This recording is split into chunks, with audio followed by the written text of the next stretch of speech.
Quand tu penses à une personne qui bégaye, qu'est-ce qui te vient à l'esprit? Comme admettons... Pour moi, c'est une personne timide, on dirait. Quelqu'un qui a de la difficulté à s'exprimer devant les gens. Parce que ça m'étonnerait qu'il bégaye dans sa tête aussi, comme seul à seul avec elle. Des fois, oui, sûrement, là, mais on dirait dans ma tête, c'est vraiment quelqu'un qui est plus renfermé, gêné. OK. Qu'est-ce qui fait qu'une personne bégaye?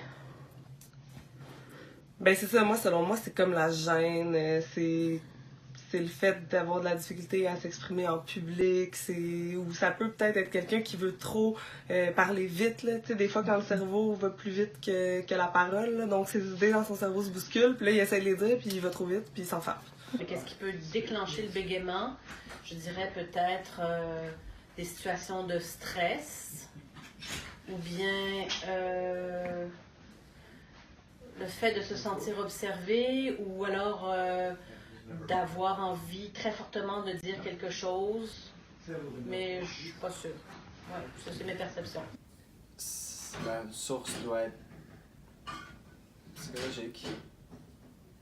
Puis, qu'est-ce qui peut faire qu'une personne va bégayer dans une certaine situation?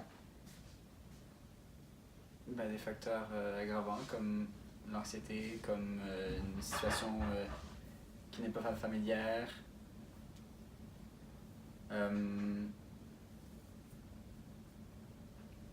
Un événement, un souvenir traumatique.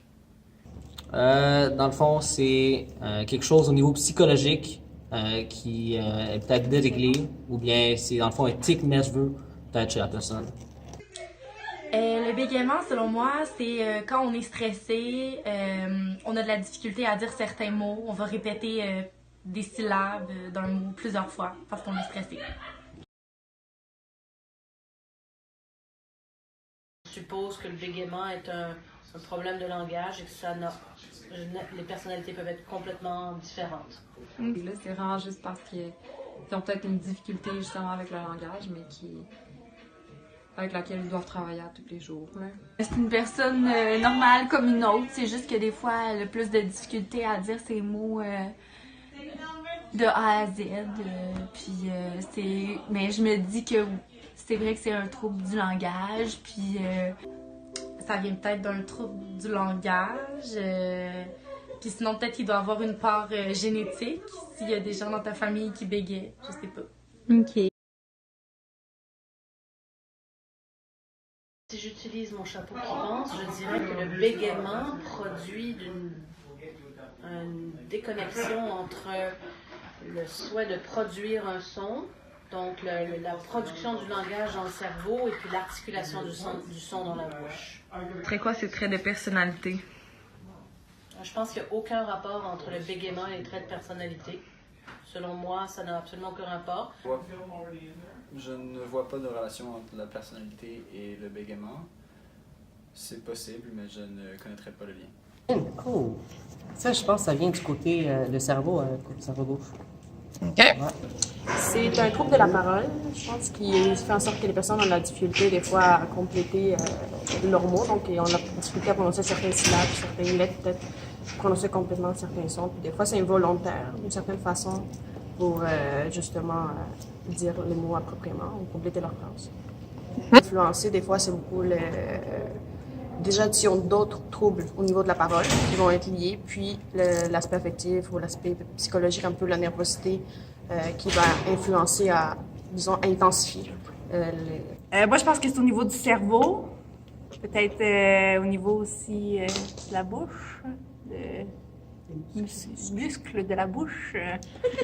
Le bégaiement, je pense que c'est un trouble de la parole qui, je pense que ça affecte la fluidité du langage de la personne quand elle va parler, dans le fond. Je dirais, selon moi, je pense que ce serait peut-être héréditaire. Moi, dans ma tête, c'était comme un peu quelque chose de... pas de inné, mais que, mettons, la personne est née avec la difficulté de... Donc, c'est génétique, dans le fond? Ouais, mais je pense qu'il y a aussi peut-être un contexte social à tout ça, là. Ça peut arriver, là, je pense, mais oui. Peut-être que la majorité, c'est peut-être génétique, puis un autre facteur qui est un petit peu social. Je pense que c'est qu'il faut pas que je finisse leur phrase, faut que je les laisse finir leur phrase, parce que je pourrais avoir tendance à le faire. Mais sinon pour moi c'est vraiment pas comme de leur faute ou parce qu'ils sont stressés là, c'est vraiment Ben, dans le fond, ça serait quelqu'un que je passerais plus de temps à l'écouter puis à être indulgente envers elle quand elle n'arrive pas à dire certaines choses parce que j'essaierais de l'aider, je la verrais comme quelqu'un qui a plus besoin peut-être d'écoute puis de temps quand elle veut s'exprimer. Donc, ça serait ça